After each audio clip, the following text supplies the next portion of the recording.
Movie की शुरुआत होती है, हीरो जिसका नाम वासुदेव होता है आकाश में शूटिंग का पोज दे रहे होते हैं कि तभी किसी का फोन आता है जो बोलता है कि रेस्टोरेंट का मालिक शूटिंग जल्दी खत्म करने के लिए बोल रहा है।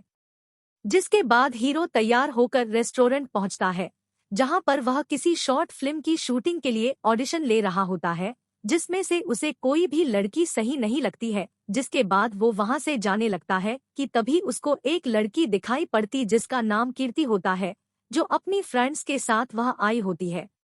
उसके बाद वो उससे अपनी शॉर्ट फिल्म में काम करने के लिए बोलता है, लेकिन वो उसको मनाकर वहां से चली जाती है। जिसके बाद वासुदेव उसका पीछा करते हुए उसके घर तक पहुंच जाता है।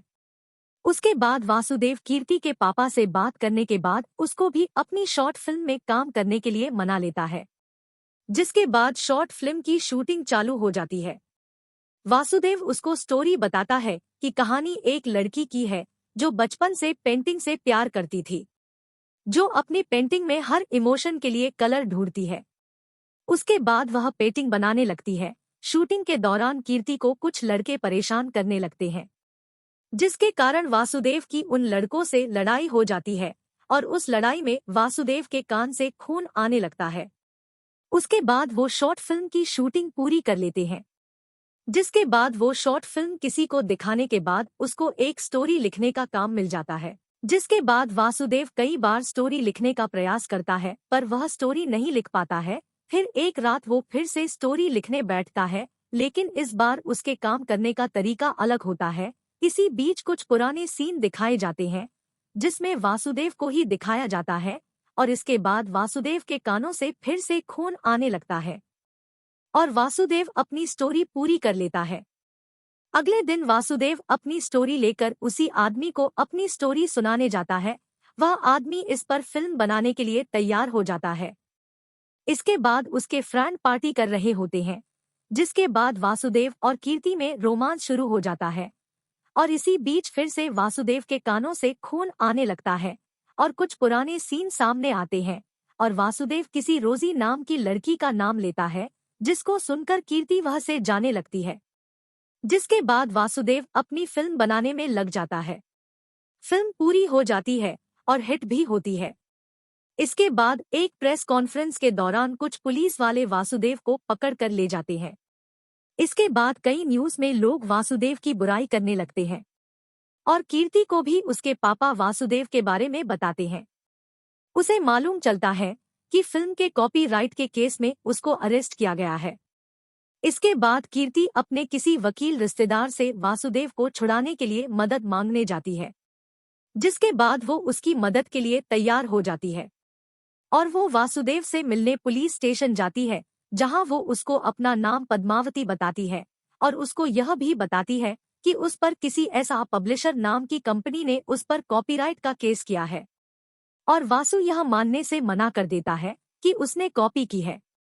इसके बाद पद्मावती वहां से उसका केस लड़ने से मना करके चली जाती है और वो वहां से निकलकर कीर्ति को बताती है कि वो वासु का केस नहीं ले सकती है, क्योंकि उसके अपोजिट जो वकील केस लड़ रहा है वह कृष्णमूर्ति है और वो शहर का सबसे अच्छा वकील है। इसके बाद कृष्णमूर्ति कोर्ट में सबको यह बताता है कि वासु ने उसके क्लाइंट की स्टोरी कॉपी की है।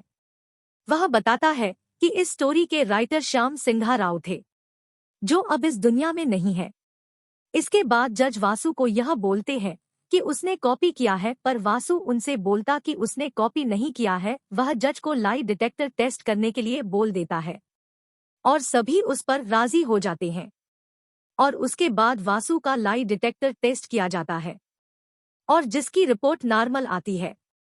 जिसके बाद जज वासु को बेल देने के लिए तैयार हो जाते हैं और वासु को अपने आप को बेगुनाह साबित करने के लिए कुछ टाइम भी देते हैं। कोर्ट से रिहा होने के बाद कीर्ति उससे मिलने उसके घर आती है। कुछ ही देर बाद पद्मावती भी वहां आ जाती है और वो उसको श्याम सिंघा राव के बारे में बताती है। तभी वासु के कान से फिर से खून आने लगता है। वासु का दोस्त सबको बताता है कि अक्सर वासु के कान से खून आने लगता है और जब ऐसा होता है वासु अलग ही किसी दुनिया में चला जाता है।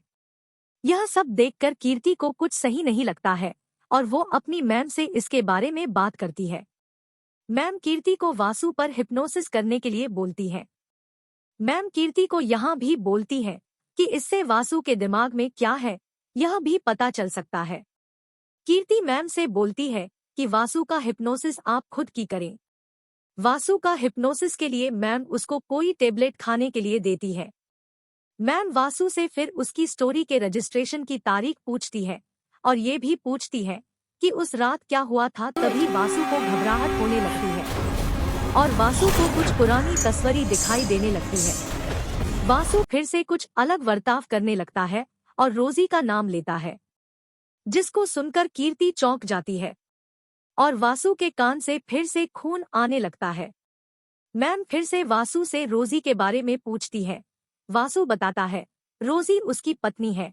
मैम उससे पूछती है कि रोजी ने ही उसको ये किताबें दी थी। वासु बोलता है कि तब ये किताबें छपी भी नहीं थी। मैम उससे सन के बारे में पूछती है। वासु बोलता है 1969 की, और वासु अपना नाम श्याम सिंघा रॉय बताता है और फिर श्याम सिंघा रॉय को दिखाया जाता है सन 1969 में।